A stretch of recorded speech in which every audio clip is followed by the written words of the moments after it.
Put chairs out.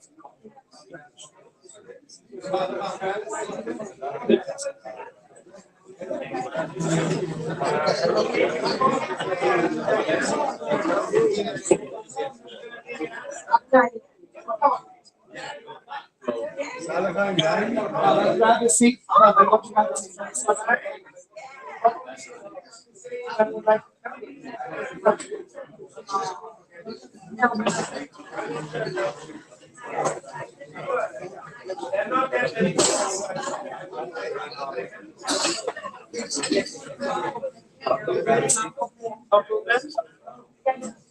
Come, let's grab a seat. Let's start.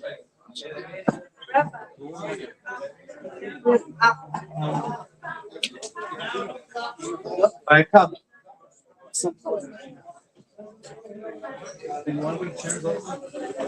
Let's all grab a seat.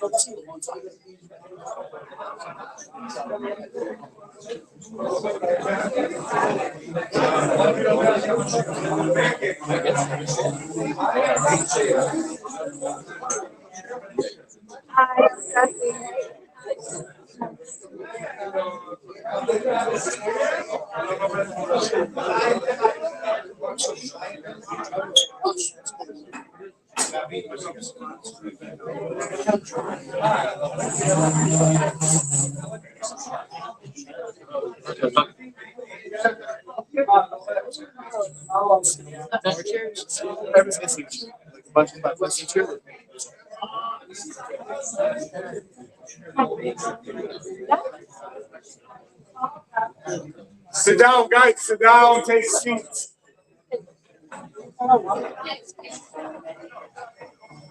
Let's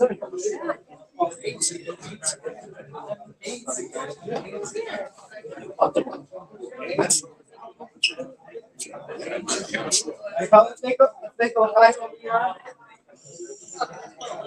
We have the whole lineup of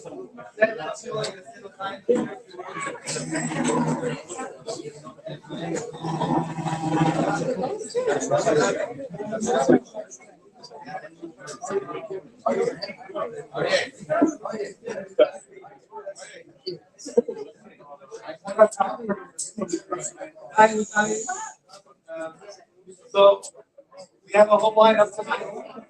People are going to share a few words about Rabbi Bryn. We'll share a few words. But Rabbi Dovid, so we'll start with Rabbi Dovid.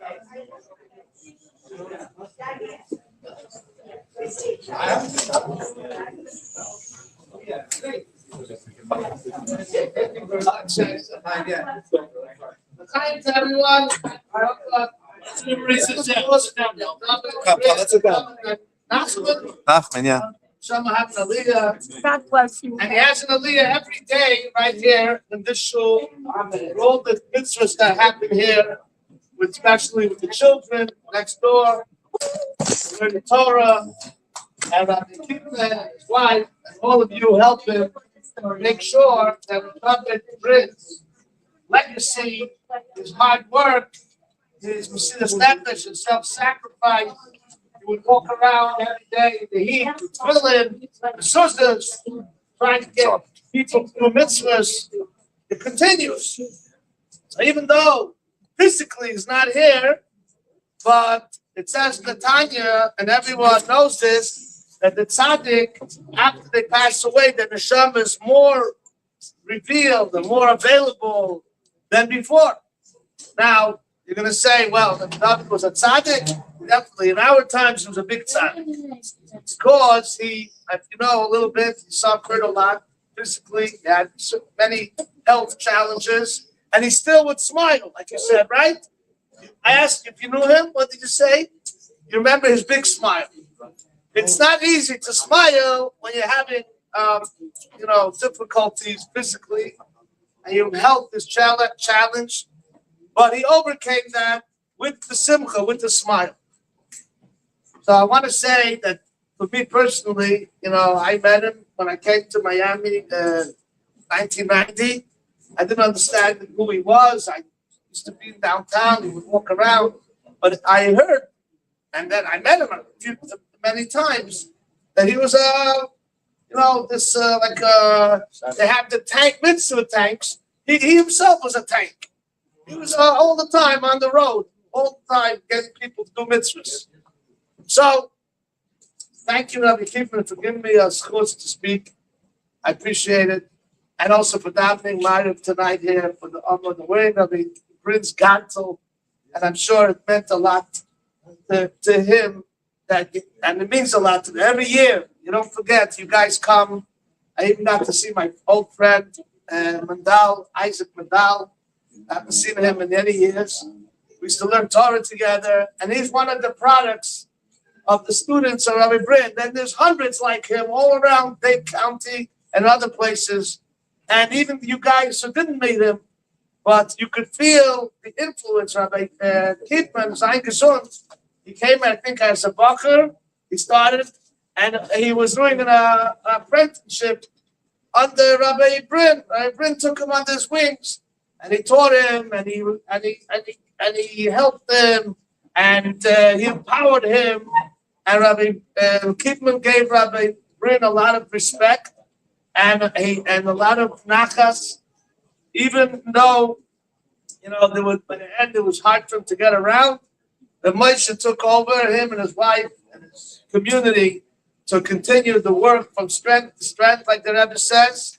And because of Mamash, Hashem could bring Mashiach in 2 seconds or even 1 second, and we could all find ourselves flying to Israel, the Beis Hamikdash, with the Rebbe and the Frierdiker Rebbe and all the Hasidim, and with Rabbi Bryn, with all the Shluchim who unfortunately passed away this week. Quite 3 Shluchim passed away. Hashem should help their families and comfort them and give them strength. Hi to everyone. Big Ashgar to Rabbi Dovid. Rabbi Dovid has his own community in North Bay Village, a beautiful provided house over there. And Rabbi Dovid, even though he's busy in his own community, has his own community, he still takes the time to come to our little community over here and to busy himself not just by coming personally, but also to bring people to support. Rabbi Dovid brings people to support the community here, and we could never do the building over here without Rabbi Dovid himself. So big akar to a big thank you to Rabbi Dovid for making sure that the lights here Rabbi Bryn. Yes. Want to be also big akar to Barry for sponsoring all the food tonight. Which one?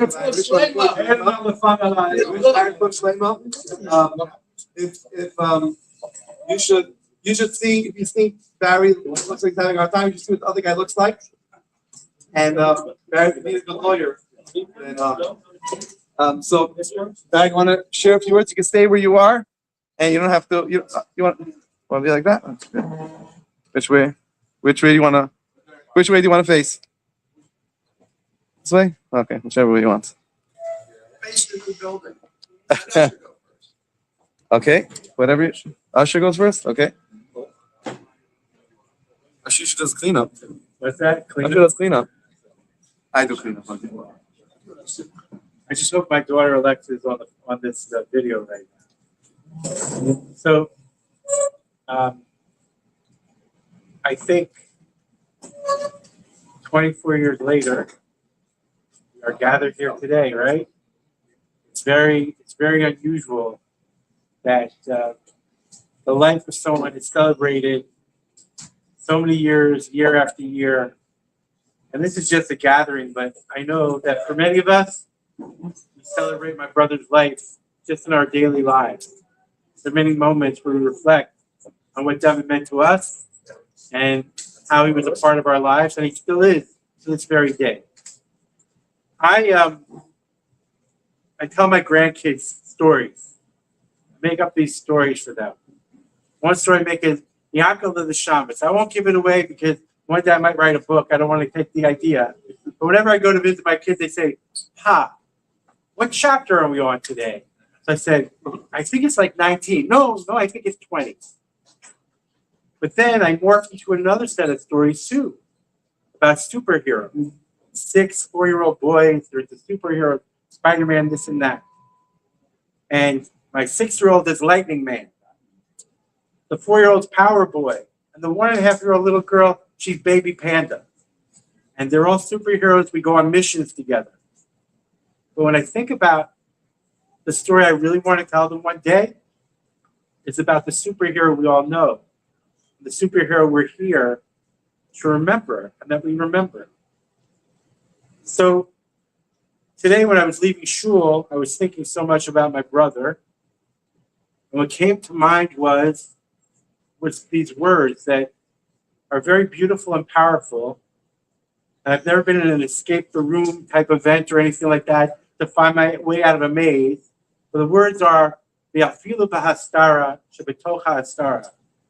That even that which is hidden, that is within the hidden, V'vadai gam sham Hashem yisbarach.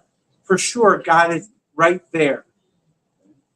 And even though we've gone through difficult times, dvarim hakashim she'ovim alecha, ani omeid, God is with us. It's very easy to say the words, but having lived the life with my brother, he lived those words. He walked with God. In the hidden, within the hidden, within the hidden, he saw God. He was with God. It's a very high madrega that I think it's very hard for people to reach in the way that he reached it. Because he was able to go follow mystery upon mystery, and he always stood with God. So the superhero that I want to tell a story about one day, when my kids get a little bit older, my grandkids, is about Dovid Bryn, who is the ultimate superhero. If Superman had X-ray vision, my brother with his thick glasses, his difficulty seeing, could hardly even see, never could have a driver's license, always has people driving him to do his mitzvahs. But at the end of the day, his vision was better than anybody's vision. Because like Superman, he had X-ray vision, and he could see within every neshama. When he looked at a person, he always saw something beautiful. He was able to find within every human being a diamond, because he looked for the diamond within everyone. And everyone that was in his midst, they all felt, you know what? I am a diamond. Because when he looked at them, and they felt him looking at them, and they realized that they were in the presence, I think, for many people, of a true tzaddik. We tell stories about it, but people really felt it when they were in his presence. When they saw someone looking at them with so much love, they said, you know what? I'm a special soul. I'm a good person. And that's the beauty of what my brother did.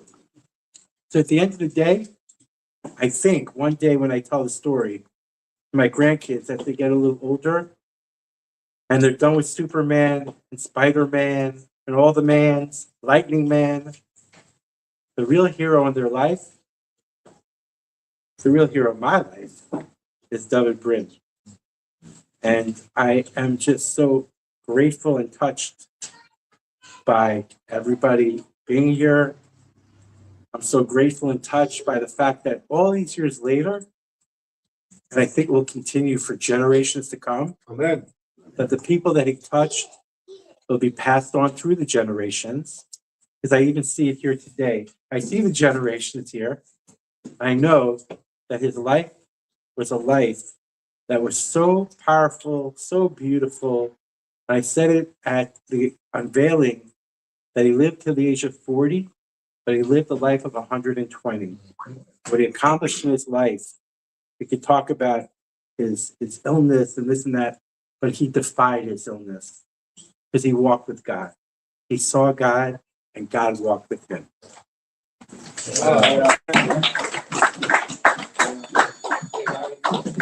Barry, I'm sorry. I'm after you. He wasn't driving. He wasn't driving. You never know. Thank God I also asked him. He used to drive. He used to come a moped something. He used to smoke a motorcycle. He would tell me, "Oh, you just missed the turn. You just." He was a taxi driver. It was front seat driver. There was a guy, he was with us now, he was a devoted follower of Rabbi Dovid Bryn, Beryl. Beryl, he decided to be his driver, loved his Camaro, you know? And I remember one day that I wanted to be with Rabbi Bryn. He says, no, but I'm going over to see Usher. So he said, well, I'll drive you over. And then, I don't know, I just had this urge to say, well, you know what? Who do you think is a better driver, me or Beryl?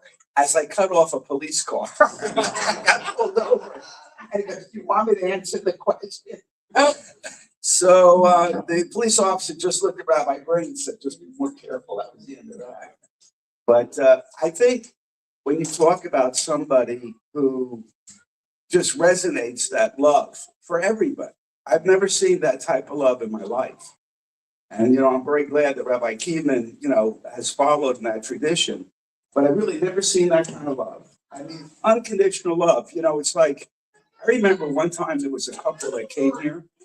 And I think he was Jewish and she wasn't Jewish. And, you know, I remember people are not even religious. He said, oh, forget it. You're going to get married. Forget it. I don't want anything to do with you, you know. And Rabbi Bryn was like, he loved her. He loved him. He just said that in my beliefs, you know, that I can't condone your marriage. You know, I can't come to the wedding, but I'm here for you and I'm here for you. You know, but he just loved everybody. He loved animals. He loved my dogs. You know, they came to shul once in a while. And, but I think looking out here to see everybody, it was beautiful because we had, I have to say, I've been to like Reform and Conservative and different shuls. There was never a shul like that shul. Never. I mean, we had a board that basically, whatever the rabbi wanted, it was just trying to please him, you know? And everybody, there could be a guy who's worth billions sitting in one seat and another homeless guy next to him, and everybody got along. There was never fighting, and everybody has special talents. And like with the board, let's say one person might be less capable than another, you wouldn't know it because everybody would pitch in and help, you know? And Rafa, you know, was terrific, the first president of that shul. It was really exemplary of who he was and the shul. And then we had, you know, Isaac, who was in charge of the dumpster, you know. He's doing a multi-million-dollar deal, and he gets a call on the phone. Can you come down here? We're having a problem with the dumpster. He's talking to this guy about, yeah, I'll come right down. I'll take care of the dumpster. Don't worry about it. And there was a situation when we moved to this is funny, when we moved, we had some problems back then with zoning because it's in the laws have changed, but at that time, they didn't want to have a shul. You know, we had to be zoned a certain way. And we were in the mall. So it was my idea. I said, you know what we'll do? We'll take the front of the shul and we'll pretend it's a Judaica store. I got Bronstein to buy stuff and consign and put it there. And, you know, people think it's a store, so nobody complains. So one day, this is a story that Doc told. He says, you know, the movie theater was across from our shul. So this couple comes by and the rabbi says, why don't you come in? And, you know, you can make Kiddush. It's Friday night. No, we're going to the movies. He says, perfect. You come in, relax, you have a glass of wine, and then you enjoy your movie. You know? And it was always the things that I think about with Rabbi Bryn. He never got angry. I saw him one time. I was waiting for him to get angry, and he starts to yell at this guy, and I'm like, he lost it. And I said, see, Rabbi, even you can lose it. And he turns around like this, and he smiles. He's not angry. He says, Barry, I'm not angry. But sometimes you have to tell somebody in a way that they can understand it. And we just, and he was funny. You know, he played jokes. He played jokes on people. They had one kid who was a young yeshiva booker. This is back before they had the cell phones. We had the beepers. And so with a beeper, when you call on a beeper, it's a delay. There's like a delay. So like you call the number, and then it might be 5 minutes or so before the beeper starts to work. So he looks at this kid's beeper. The kid was excited. You know what a beeper is, right? You see that? Okay, so he looks at it and says, oh, you want to memorize the number. He gives it back. The kid goes in the glove and he calls the woman's mikveh. So he comes back out and he says, who says, I don't know the number. So call it, might be important. So the woman's mikveh. And he goes, why would someone call you from the women's mikveh? He had the kid like crazy, you know. But he would do stuff like that in my house. One time we have a gated community, and I do serious criminal defense as well as personal injury. So one day there's a knock on my door, and like, how could someone knock on my door without, the gate calling? And I come out, and there's a guy in a chauffeur's uniform with a hat, everything. And I said, can I help you? He says, are you Barry Snyder? And I'm like, yeah. He says, well, my boss wants to see you. I said, your boss? Where's your boss? And he points to a black Cadillac limo. He's inside. It's very nice. He says, he wants you to get in the car with him. I said, there's no way I'm getting in the car.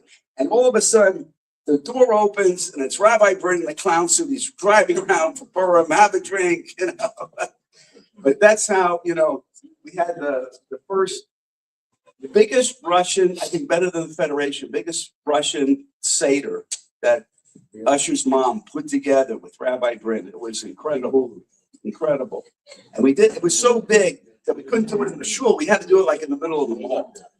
So I don't want to take up time because there's a lot of people here, but I think the biggest thing is what Usher said, that he could look at somebody who probably some of us would just shake our heads and we'd say, you don't know you're in the Neshama. You don't know what a great person you are. And he would make that person better than they are. Go ahead.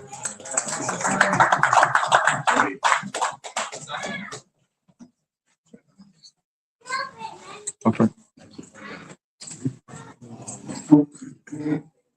It's an honor to be here. It's great to see people that I haven't seen in many years.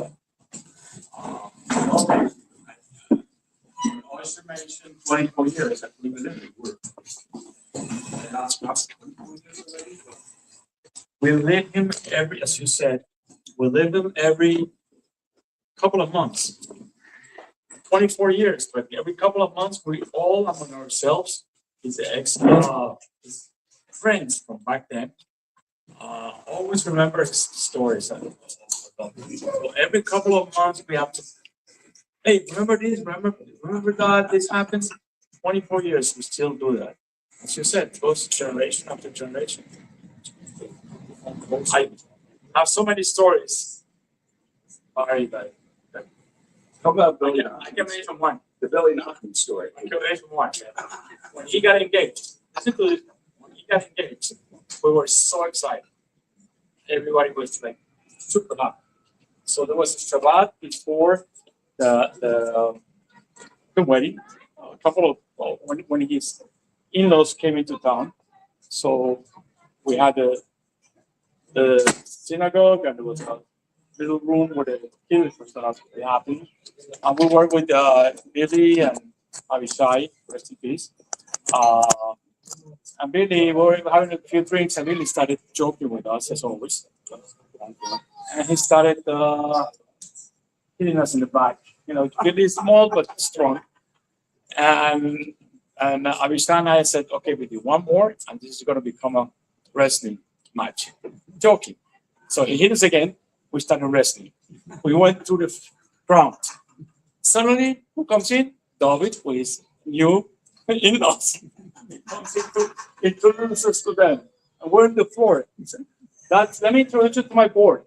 We're on the floor. Oh, they're having an argument. That's how he was, that's one of the too many stories. Moshe, big Hashikoya, as always, keeping the flag, keeping his name up. And he's part of our lives. That's the reality. He touched our neshamas since It was 24 years ago, 10 years at least, 15 years before, so it's 40 years ago. And he still live with us and will live forever. So, Big Shikoya for always every Yohrtzeit making this celebration of his life.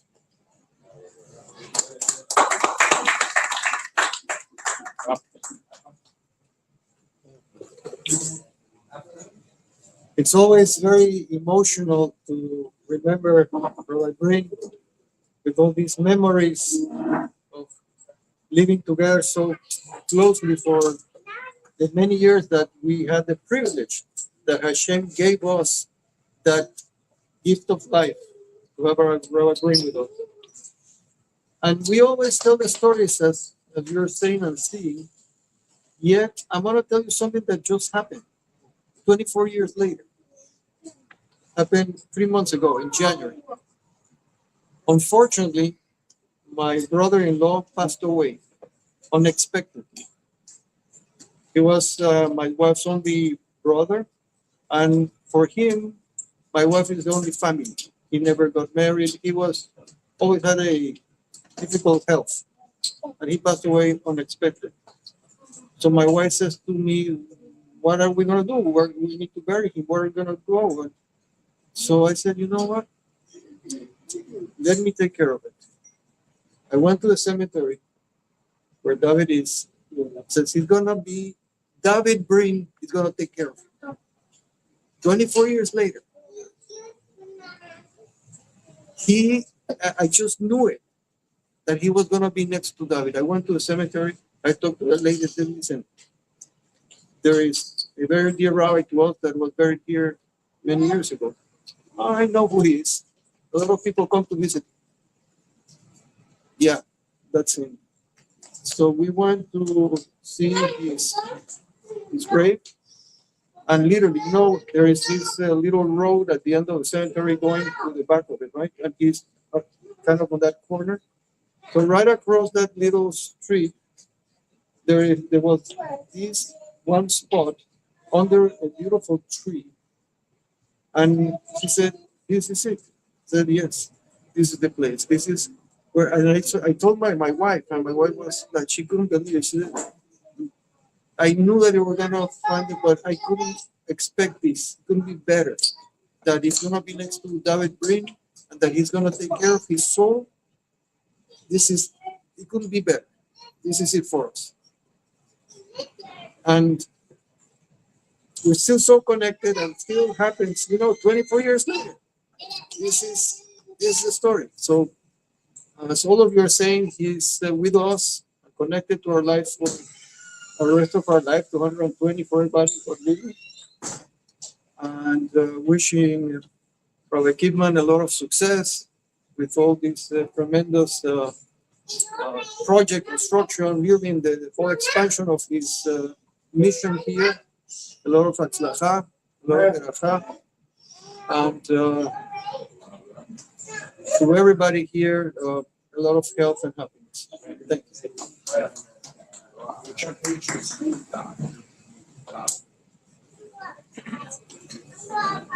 you.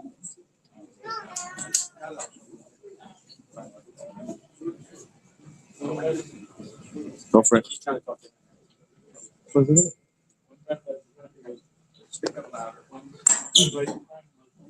Rainbow. He had dinners for every single day. And he did the secret plan. Second guy left. Secret plan on the fourth floor. So I was looking for an apartment, and the realtor showed me around, see the plan, and on the fourth floor, that was catty corner to Rabbi Bryn's apartment. So, it's a very nice building. It's a quiet building. Trust me, I can tell you that It's a quiet building because my daughter lives in this building. And it's a quiet building. You'll love it here. And she points at the window to that corner apartment. He said, except every Friday night, there's some racket that comes through that building. It's where he pointed to Rabbi Bryn's apartment. And in fact, he got a note by the door from a neighbor. It said, please lower your television. Sit the jokes on her. I don't have a TV. So, anyway, that's my story. Mike, Hey, Ron is going to share a few words.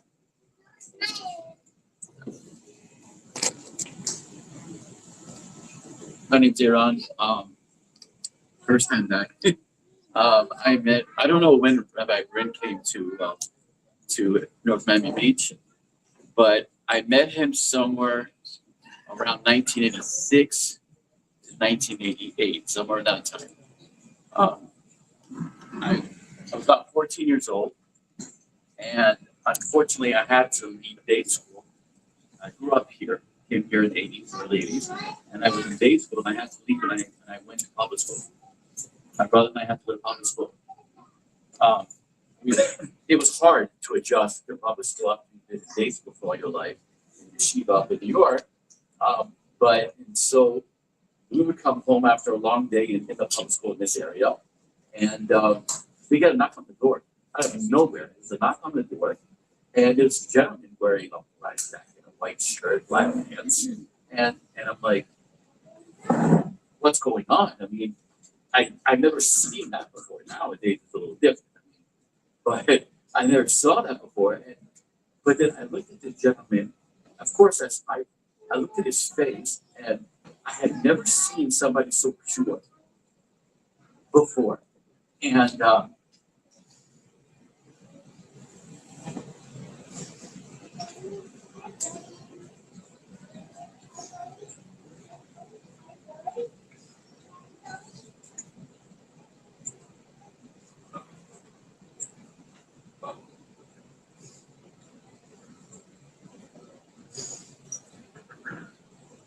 he would stop like every day after school.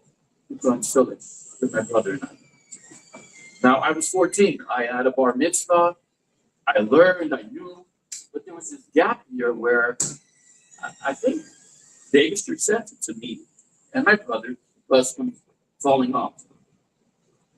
And it was just great to see him. I mean, at first it was like, okay, I have to stop eating my coffee ice cream after school. You know, when you have a long day at school, all you want to do is take a snack, right? You know, I know with my kids, you want them home, you want to have a snack, so you have a snack. But I was like, okay, we're going to put on this filling. I'm going to hear words from this just angel. And I mean, every day. And I'm like, what does this mean? So fast forward to college. And I think he rubbed off on me because I was in a fraternity in the University of Florida. And there were no resistance. I mean, it's a Jewish fraternity. I mean, everyone was getting basically. And there was no resistance. Now, I'm thinking, because, I mean, just think about it, because there's the cloud in the filming, it also relates to mezuzah. I mean, we're learning now about Rambam with mezuzahs and the connection with the filling. Obviously, that it makes sense. So the mitzvah that I had to do was to get the filling on my fraternity door. So that's what I did. I mean, it was only about 4 years later, and I decided I'm going to do that. I mean, we're a Jewish fraternity, we're Jews, we can have a mezuzah. So I did that, and then what happened after that was that in individual rooms, people decided they also wanted mezuzah because I put one on my door. And so other people put mezuzah. So I think that he gave me the co-op to take that and go out. And filling, I do every day. I mean, we're supposed to. But let me tell you something about that. We were recently in Orlando, right? And I made a mistake and I separated my towels from my tefillin. I used to keep them in the same bag. And this is the first time I ever I've been away many times, always bring my tefillin, right?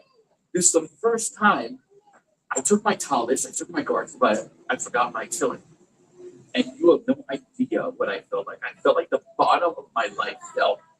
It's almost like the letter chet, where the bottom is open. And I had such a loss. I didn't have my film. And I remember saying, we can't go anywhere. We just got to the hotel was around 3 or 4 o'clock in the afternoon. We were in Orlando.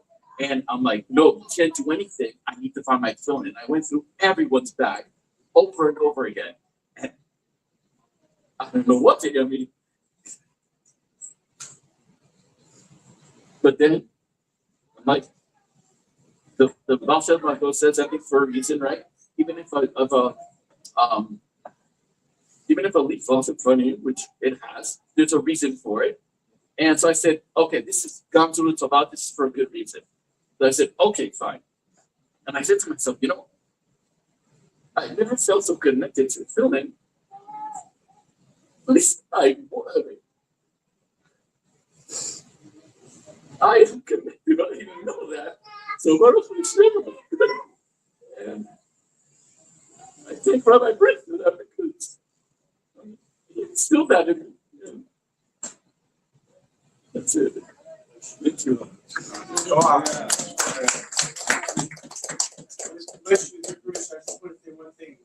What you said about the filling was so incredible.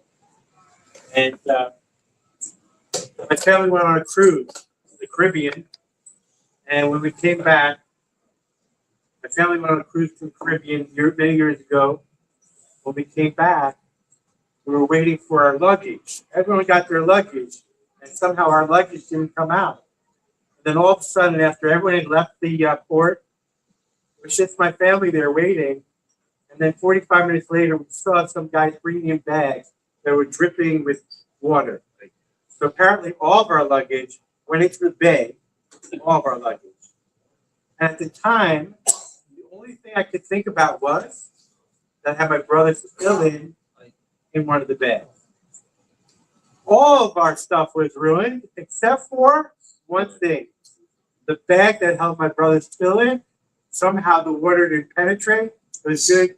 And I gave the fill in to Moishi so that people could put on my brother's fill in. That's the only thing that survived. We have the Rabbi Dovid over here. Jonathan has the Rashi. John says, Can I put this down on one time? Fella's going to share a few words. Fella was been secretary for many years. Can everybody hear me? Yes, we can hear you. Well, Rabbi Dovid Bryn had the quality of genuine humility. He never wanted anybody to think that he was an authority figure or somebody who thought he was better than anybody. He was truly interested in people. He wanted to know. He asked questions, and he was an amazing listener. I remember because I was in his office for 4 years.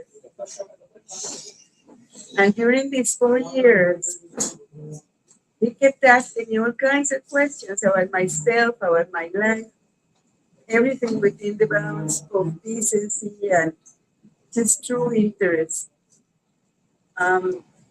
People just were attracted to him amazingly. I keep hearing stories from people. This lady that just left was telling me a story, and she had tears in her eyes. He was really my mentor. What can I say? People flocked to the shul asking for help. We had a lot of indigent people, Jews and non-Jews, came to us for help. He always took his hand in his pocket and took out his few dollars that he had and gave them. We also had a few people that were not completely sane, that like to create scenes. And he handled everything and everyone with such love that it was totally amazing. Sense of humor, I could tell you so many jokes that he told me. So funny. And the guys used to tease him, and the members of our board, they tease him, and he took it and he laughed with them. I remember one time he came to the shul and he told me, there was a big sign in front of one of the synagogues around the area here that said, "We are the coolest synagogue in town." And I said, "Don't worry, Rabbi, they may be the coolest, but we're the warmest." Because we were a big family. We were a big family that he started from scratch. And everybody in the shul knew everybody. And there was so much love because it's the way that he created this whole atmosphere. And, I remember the last speech he gave during the high holidays, like he knew he was going to be gone. And he told us to go on, to continue going on. And it just moves me because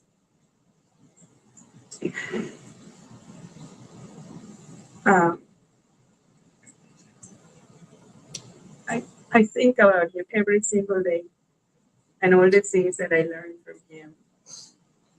And I know that true love is just that, being able to listen to others, to learn about everybody, and to just bring us all into his heart.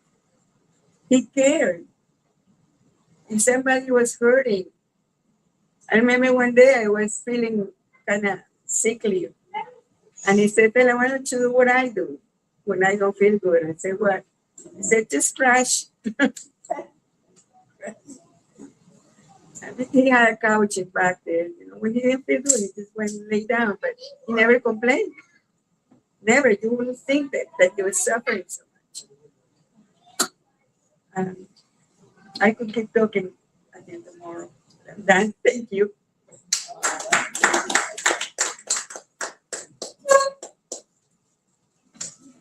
I always tell this story. It always comes to mind.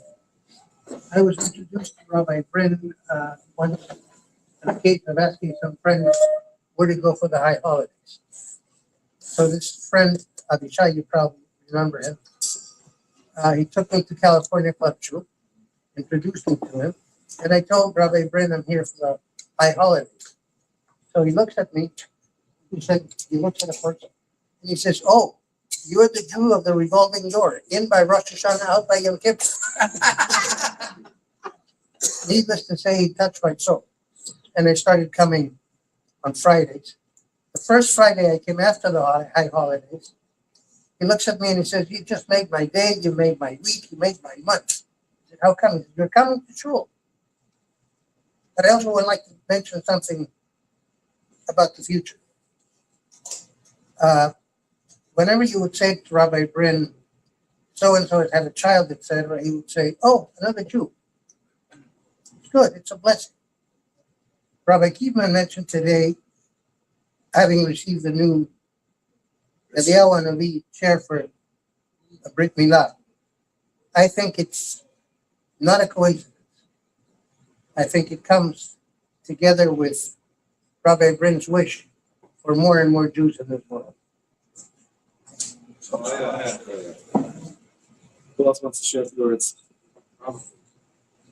Okay. Let's answer them. Okay, you're right here.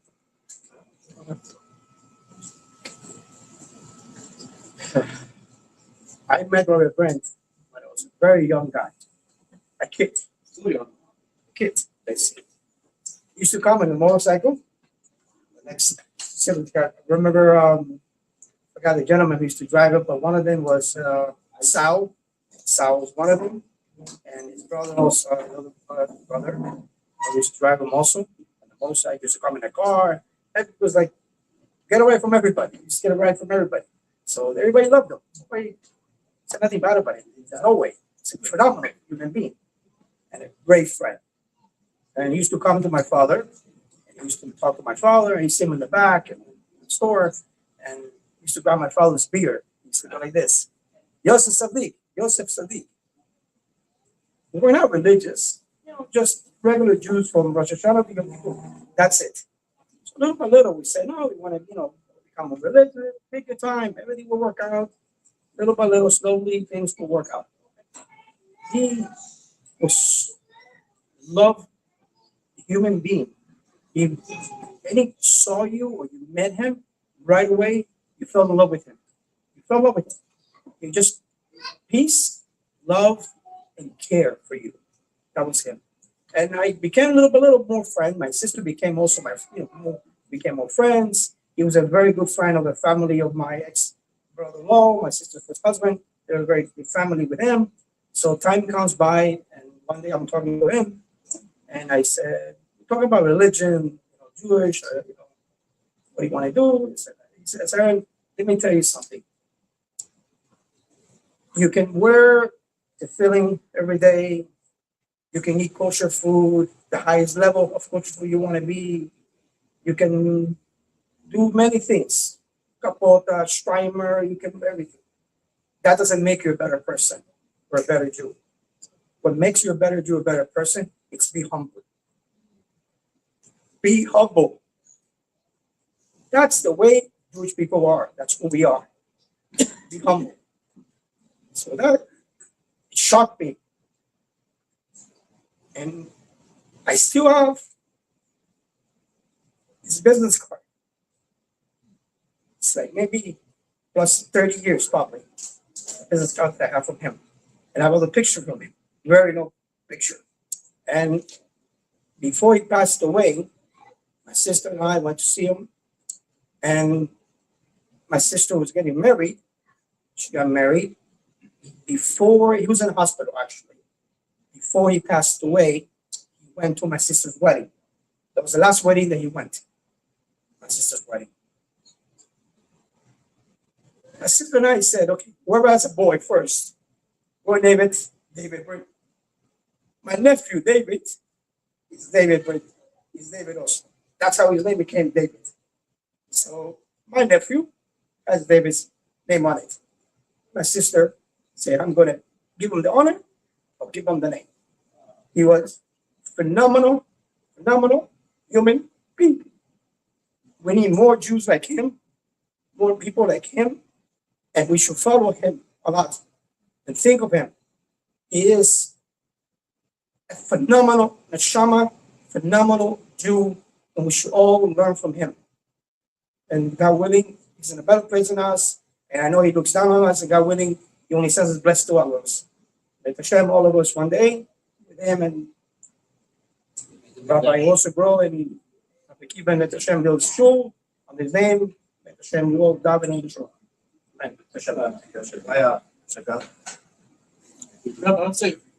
Go for it. Good.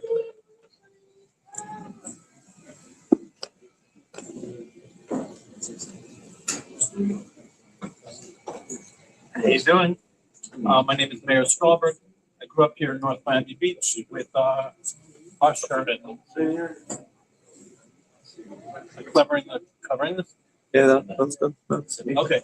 So anyway, a few years ago, I was helping the rabbi out, giving shalach manos, and I told him to Barry's office, and I said, I have some shalach manos from the Rabbi Kievin.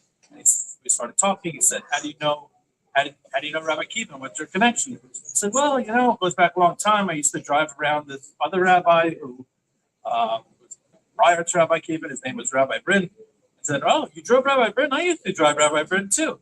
And now I see this other guy over here also used to drive Rabbi Bryn. I thought I was the only guy. Anyway, a few of us had the experience of being Rabbi Bryn's drivers. And it was pretty interesting. Like, you pull up to the flea market and, like, people stop at your door and they're asking for tzedakah. And a lot of times, maybe I shouldn't speak for others, but a lot of times it's a little annoying. You're in the middle of having dinner and somebody's knocking on your door and you're not really excited about it. But when Bryn used to show up at the flea markets or wherever we used to go, people were excited like it was the greatest thing ever. And anyway, I'm going to keep it short because I'm going to get too emotional. Like this gentleman over here, I don't have to feel bad because I'm very emotional and it's very nice to see. One thing, so I made a video that hopefully only a few people have seen it, but hopefully when we have the new building, we'll have a nice, big, beautiful location. I'll show it to everybody. The name of the video is called Sadiq Mister, which means hidden Sadiq. There's a belief that there's 36 hidden people that upon whose merit the world exists. Anyway, it's kind of it's a very spiritual concept. I came up with this thought that maybe Rabbi Bryn was one of these people, and it just so turned out that other people said the same thing. So I was like, wow, that's kind of trippy. Anyway, one thing that I noticed, I just had this chiddush today, is that a lot of people, they don't call him Rabbi Bryn, they call him Dovid Bryn. You would never call a great rabbi, you definitely never call it Tzaddik, like by its first name. You know, people don't call like the Lubavitch Rebbe, they don't call him Menachem Mendel, whatever. They, you know, like people just don't do that. You don't even like Rabbi. I don't even know Rabbi Kiefman's name, but it's called him Rabbi Kiefman, you know. But I mean, I know him. But anyway, people felt very comfortable with Rabbi Bryn, enough comfortable that they would just call him David Bryn, even to this day. So I think that that's very interesting. Anyway, before I start crying, I'm going to pass the microphone to someone. Somebody else. I wanted to say something.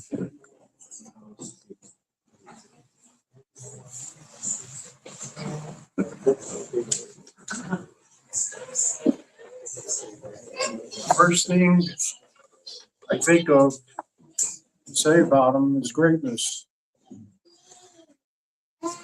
You know, when I first met him, I met him through my father. And I remember I was living in Hollywood, and I went to the Chabad of Hallandale, and, you know, they gave a great speech over there. And that's what got me to go to synagogue. And when I first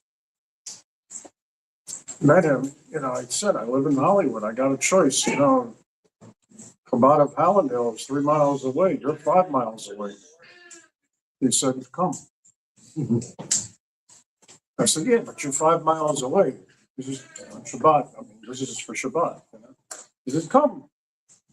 You know, and I came. And another thing I can remember, he used to call me up to make the minions all the time. I mean, yeah, I was in Hollywood. Come. And I came. And the more I came, the more I loved it. And, you know, greatness, like I said, you know, it's contagious, you know, and I see a lot of people here that, especially the one who keeps putting this for bringing on every year, this guy here, you know, he's greatness too. But it is about Rabbi Bryn, and you know, he was just a wonderful person to me, to my father, and I remember a lot of people that I've met there that have passed away. Mel was a great guy. Where's Barry? Barry's a great guy. Leon and his wife, great people. Ronnie, great people. Doc, who doesn't return my phone calls. And who else? I don't remember your first name. Usher. Greatness. And, you know, greatness runs in Rabbi Bryn's disciples. Okay. L'chaim. You guys want to share something? Okay, so I'll share a few words. So, a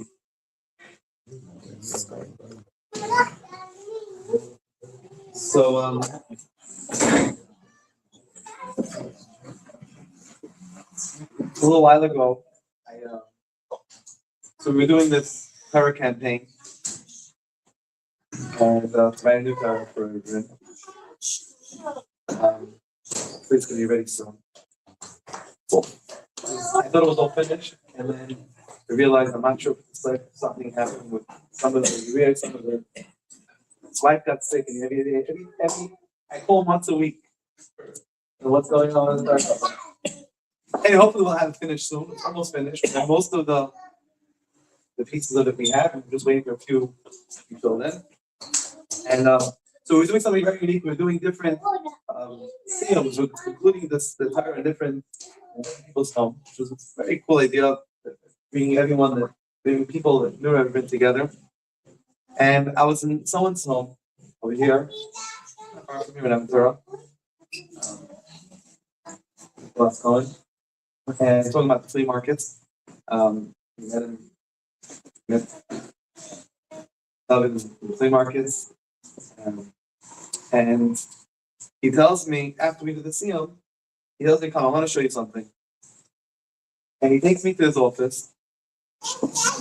And he shows me that he has over there his tefillin. He davens every day in his office. And then he has there next to his tefillin, he has there, he says, a picture of his father. And he always takes a look at his father. He tells his father, his father sees that he's putting on tefillin. He says he keeps there a picture of the Rebbe, because it's the Rebbe. And then he keeps a picture of David.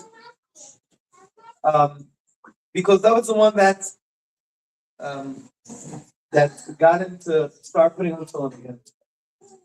And then he said that he davens, and then he tells me every day he says a chapter of the Tehillim.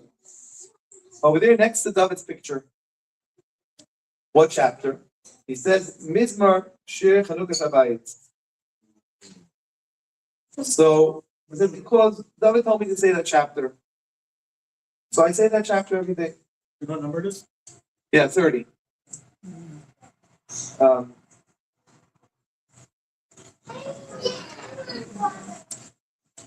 Anyway, so I knew it was someone. So I said, oh right, David. It says, so that's why you say it every day. So no, David told me to say it every day. So it's chapter 30. Some people say it's sections for every day of the week. It's Monday. Maybe you used to come to the flea market on Monday. You don't say for Monday. Or maybe it was the 5th day of the month, and you're in Hay of the month. Or maybe he was 29 years old. I realized probably 29 years old when he met him. And 29, we say chapter 30. So he told him to say chapter every day. So now, 30 whatever years later, he's saying every day that chapter of Tehillim, because that's what David told him to say every day. But he tells me, he says every day, he says, Zamru LaHashem Chasidav. Chasidav. That's the word chassid. Chesed. He thinks of chesed, he thinks of kindness, and he thinks of David. So every day he tells me, he says this, he looks at his picture, and he thinks of a chassid, and he thinks of chesed, and he thinks of David. And he says that every single day. So, whatever. This is the story that was that. Hopefully finish the Torah. So I was thinking about this passage about Mizmar Shir Chanukas Habayit, and I was thinking the pasuk starts off. The pasuk he was speaking about that he got excited about, Chasidav, Chesed, kindness, and Chassid. It starts off Zamru LaHashem Chasidav. Sing to Hashem about His kindness, Hashem's kindness. And the idea of singing, David loved singing. Loved to sing. He would tell me about the songs he would sing with, I remember when I first met David, so it was in 97 or 97, from Shiva in Morristown. He said, oh, Morristown, he says, Shishir, there's Wolshansky, lost memory. And he remembers Wolshansky when he was a man. And they used to sing together. So I think it's something they would sing for hours together. That's where the so when I was in the short time I was there then, because I was so somehow I wound up being the chazan. And we introduced some singing some Karlach songs for Shabbos davening, and I wound up sticking, and well, David Wilsowski to come after, which continued to sing, right? And we used to sing for, we love it, we sing for hours, it comes in, and later, Shabbosim came back and we used to sing, it was love the singing. So Samru was singing La Hashem, Chassidah, kindness of the Vina Chassid. But Haidu, the Chassid continues, Haidu comes to the word Adah, which means to thank. It's say every morning by the Ani. And it's also the definition of a Jew, Yehudi. Yehudi comes from the same word. That's why we wake up every morning. We start over with Mother Ani, because that's what a Jew is. A Jew is someone who acknowledges, thank Hashem. We try to acknowledge it. That's what when Leah had Yehuda, that's what it said. Upon Leah, Hashem, I will thank Hashem for what I have. And so we will have to thank Hashem that we have the privilege of knowing such a special person. L'zecher, the pasuk continues to his memory, and not everybody has the merit of having a 24 years every year for bringing in have something to remember. Is the Yohrtzeit, people coming together, and it shows what kind of person she was. Everyone comes together, and the pasuk finishes kachoy, exactly kachoy, His holiness, and David was the definition of someone kadosh, someone holy. So no coincidence that the parsha he passed away was Kedoshim, was actually the same as today, the same setup as this year. It was a Thursday, and it was a double portion of Akri Kedoshim, and the Torah portion of that day, the day he passed away, that Thursday, contained perhaps one of the most important verses in Torah. Rabbi Akiva says that was the most important verse in the entire Torah, and that is V'ahavta l'reacha kamocha. And it's a verse that it says before we daven every day. Before we daven, it says Nachal Ma'amar l'fnei Tefillah. Every day we're supposed to say before davening. Hareini mekava alai mitzvah saseh shel v'ahavta l'fnei. I hereby take upon myself the positive mitzvah of loving a fellow like myself. Now, first of all, if it's in davening, it's part of davening. So why does it say Nachal Ma'amar l'fnei Tefillah? You look, it says before. It says they say before davening.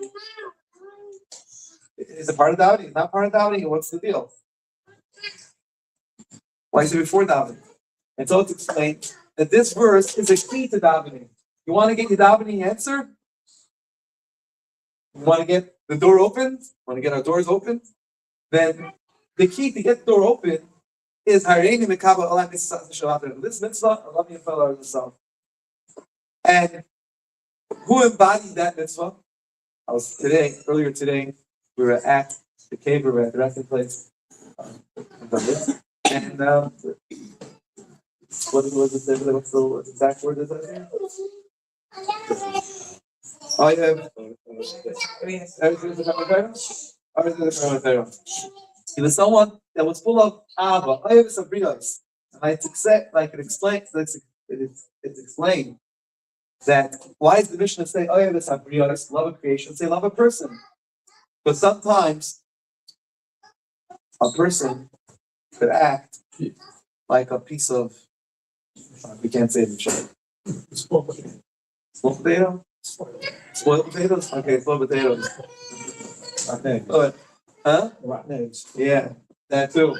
And the only thing that they have going for them is that they're briots, that they're creations of Hashem. Otherwise, oh my God, they're a waste of, huh?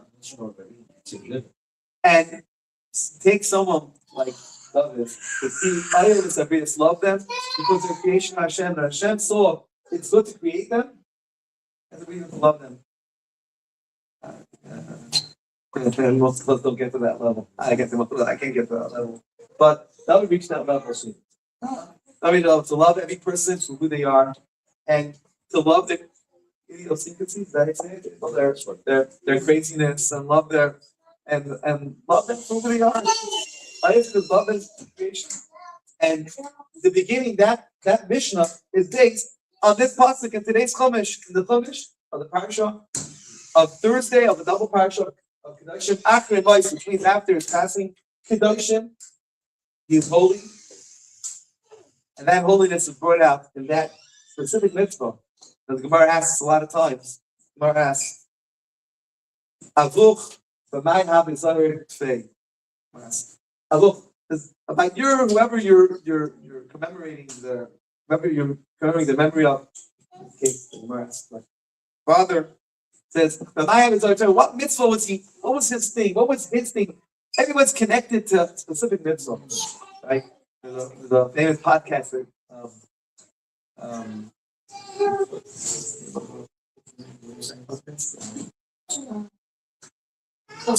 Yeah, that's like what's in the podcast. No, that's the channel. What's in the podcast? Whatever. Anyway, so he always said, he always asks his he always asks his him, what's special? What mitzvah do you connect to? What's your mitzvah? It's a question of the Gemara. It's a Gemara's question. What's your mitzvah? Everyone has their mitzvah. David's mitzvah was exactly in the Chumash, the day of the Chumash he passed away. That's the mitzvah. Of course, every mitzvah is a mitzvah. But what mitzvah was he excelling more than any regular person excel? And that was clearly the mitzvah of I have to love you, fellow yourself. And so, we thank Hashem, and we for having the merit, the zeichet to remember to remember the holiness, remember David's holiness, the parsha of Kedoshim that he passed away in. And like I mentioned many times, the spirits of the Aimer account of the night of the day he passed away was Malchus Shebetiferes. Malchus is the epitome, the epitome, it's the ultimate, it's the final level of Tiferes of beauty. The most beautiful there could be. And as the Mishnah says, what's Tiferes, what's beautiful? When a person sees what's beautiful to Hashem, beautiful to man. My mother used to say, a person is person is loved by Hashem, loved by people. That was loved by people. He was a people's person. He was loved by people, and should all merits. I'm a little the opposite. I'm a little antisocial. I'm happy hanging out with my wife. That's it. But we have to push ourselves. We have to change our work on our personality. We have to change our. If we're wired one way, we have to today the world's a wireless world. So if we're wired one way, we're wireless. So we can change who we are and wire ourselves to rewire ourselves. More of a be more Kedoshim, be more of this and I just want to end with tefillah with the prayer that we should have this version. We should be able to have a Chanukah Kabayit. We should be able to have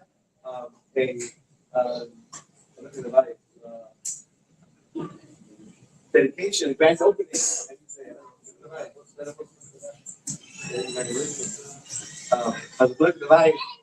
The Bayit with David, the house of David, which this is the Bayit with David right over here.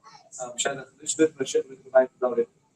have it very soon, right away, and we're so close. We just got to finish that off. We're a little stuck. We can get over that hump. Hashem's help. They'll find us at miracle, and we'll get over that, and we'll have the mitzvah shir. We'll have the singing, the song. I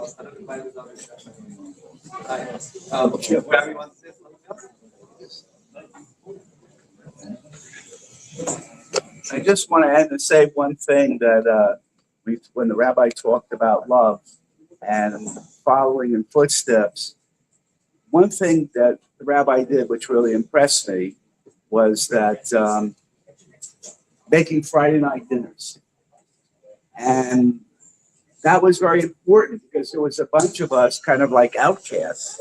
Because, if you're married and you have family, you go home, you can make dinner. But what if you're single? And he never forgot anybody.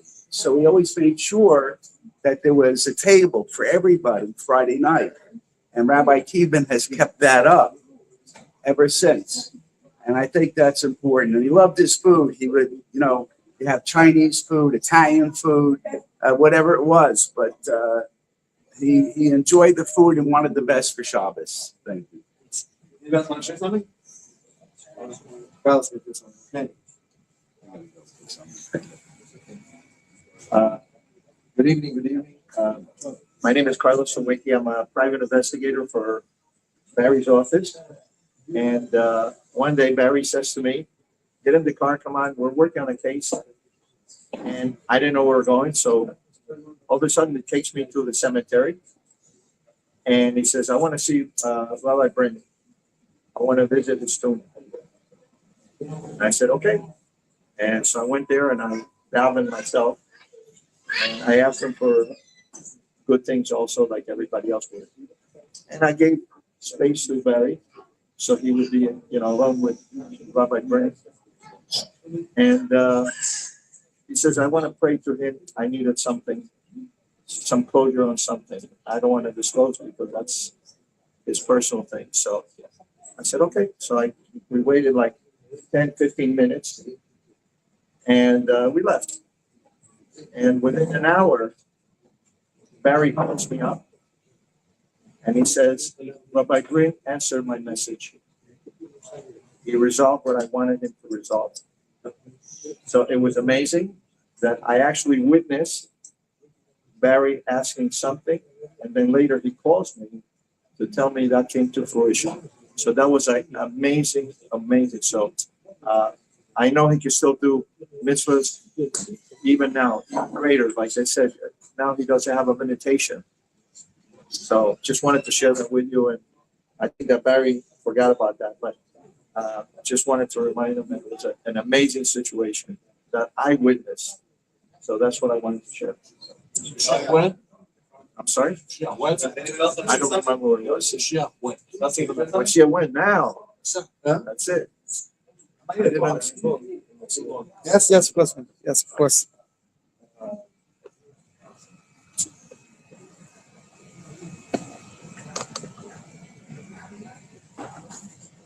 Hi, everybody. Just going to share a quick story that I had personally with Rabbi Bryn. And at the time I was probably about maybe 17 years old or so. We had moved into California club, and we were, my family's, I guess, traditional at the time. But on the high holidays, obviously, we went ahead and tried to go Yom Kippur, Rosh Hashanah, to the shul.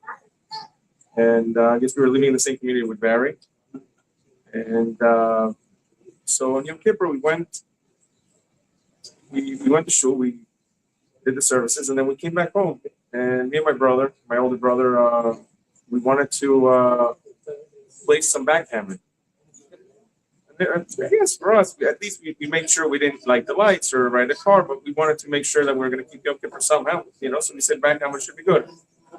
And we sat down, and we asked each other, we said, is it proper even to play backgammon? So we said, well, maybe we walk back to the shul. This is after Mariv, after the night prayer. So we walked back to the shul, and surely Rabbi Bryn was still in the shul, I guess by himself there. And it was something very special. We went to ask him the question, and that led obviously to a lengthy answer with a nice shir. And surely, obviously, at that point, we had no more urges of playing any backgammon.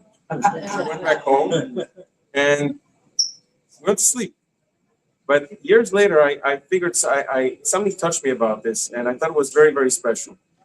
And I heard many, many stories. Some obviously describing Rabbi Bryn having a vision and seeing the neshama of every year and making sure that he was able to tailor everything according to what everybody's needs was. is as well. But one of the things that, from the story that I had this personal experience, is that Yom Kippur is a very special day.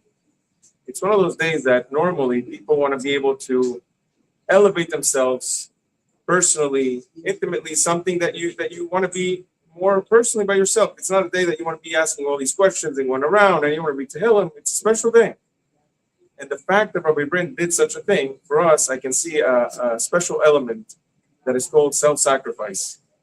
That as special and as holy as Yom Kippur is, he took the time to see these two guys with such a question and didn't rush, didn't do anything, but he made sure that somehow we were satisfied when we went back home.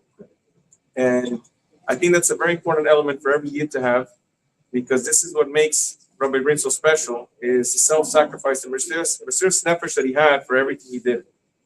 From stories that I was very young at the time, so I wasn't sure how he felt, but now I hear that Rabbi Bryn was somebody who was not easy. It was not easy for him physically, and obviously didn't feel well sometimes, but yet still strived to do whatever he could without even really taking himself into consideration.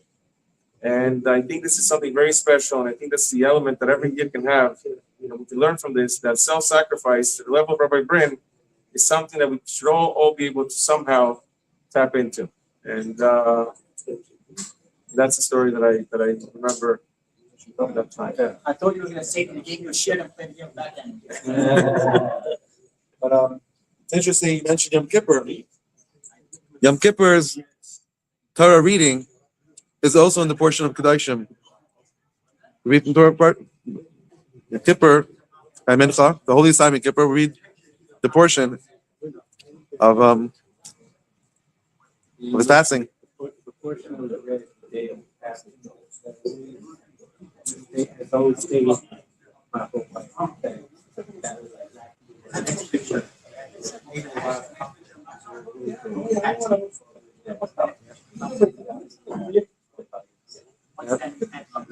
Yeah.